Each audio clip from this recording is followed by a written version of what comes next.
Let's look at addition to 100 using the addition algorithm. An algorithm is a set of steps to follow to solve an equation. We use the algorithm when we have paper and pencil and can write our numbers down. The algorithm is particularly helpful when we're adding larger numbers. So as you move into grade 3 and grade 4 and grade 5, your numbers are going to be getting larger and larger, and you'll be using the algorithm a lot then. It's important to be able to use the algorithms for addition and subtraction. We worked really hard on other strategies, other mental math strategies, to make sure that you understand what's happening in the algorithm, but it is definitely important that you know how to use the algorithms themselves as well. To use the algorithm, we're going to begin by stacking our equation in a tower. So normally, we would write our equation like this, and I sometimes call that in a train. This time, for the algorithm, we're going to stack it where the numbers are on top of each other, and we're stacking it in what I sometimes call a tower. When we stack it in a tower, this says 35. We put our operation here, so 35 plus 43, and this line means equals, and we're going to write our answer below. When you write your numbers in a tower, you have to make sure that your numbers are lined up. So here, I've actually written in the lines here for the place value. So here we've got our ones column and we've got our tens column. That's really, really important. In this strategy, we always start by adding the ones. So we always start in this column, and then we move to the left to add the tens. And if our numbers were larger, we would then move to the hundreds and the thousands columns, and we would continue going left. Here, we'll add our ones. We've got 5 plus 3 equals 8. Now we can add the tens. We go to our tens column, 3 plus 4 equals 7. Now let's try one with regrouping because it gets a little bit more complicated. Again, be sure that your numbers are lined up, and I would suggest actually writing this line here and this line here. If you want, you could write ones, or you could write an O for ones. Here you could write tens, or you could write a T for tens.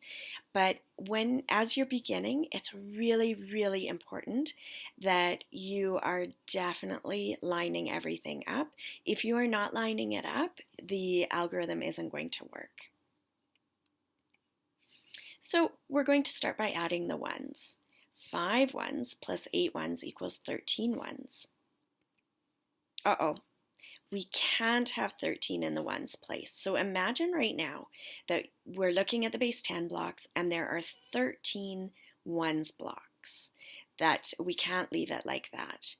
I can hear you right now. You're saying we have to regroup. Okay, so what we're going to do to regroup is, for now, we're going to write the 13 over here just off to the side, and we want to actually write that down when we're starting with the algorithm so that we can take a look at the different digits or the different ones here. Okay, now we're going to take this 3 that's in the ones place, and we are going to write it here in the ones column. Okay, so we finished with that 3. Now, these 10 ones, those are 10 one blocks. We are going to trade them in at the bank, and we're going to get a 10. Now, that 10 obviously can't stay in the ones place, so we're going to put that 10 that we just traded for into the tens place, and we always write it up here. Some kids like to write a little circle here. You're welcome to do that if you want. You don't have to, but you always actually have to write that 10 down up here. If you don't write the 10 down, then when a teacher looks at your work, it looks like you've copied your work from someone. it doesn't look like you actually did the work yourself. So I know that some of you can do this in your head and you just remember that there's a 10 there, but I want you to actually write that 10 down in the tens column. Now we're ready to add up the numbers in the tens column. So we've got a 1, a 6, and a 2, and you can add those in any order you like. I like to go 6, 7, 8, 9. So they add up to 9. We can write our 9 down there. So 65 plus 28 equals 93. When you're first practicing this strategy, I would suggest that you draw the tens and the ones columns to help you line up the numbers. I would also suggest that you write the sum of the ones off to the side if the sum is greater than 9. If it's 9 or less, you can just write the answer in the ones place. But let's say that the sum is 10. Then write it off to the side so that you can clearly see the digits and you're able to transfer those digits into the correct columns.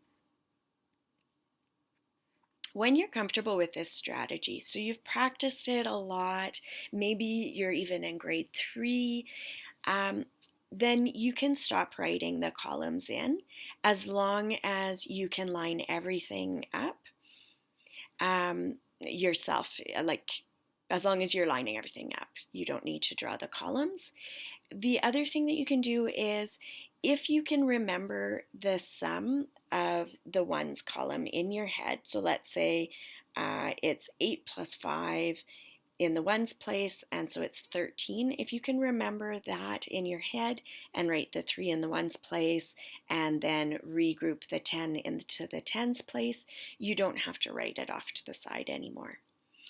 You do, however, always have to show your regrouping. So you always have to show that 10 in the tens column. This is considered showing your work. So you can practice these questions using the algorithm. Good luck.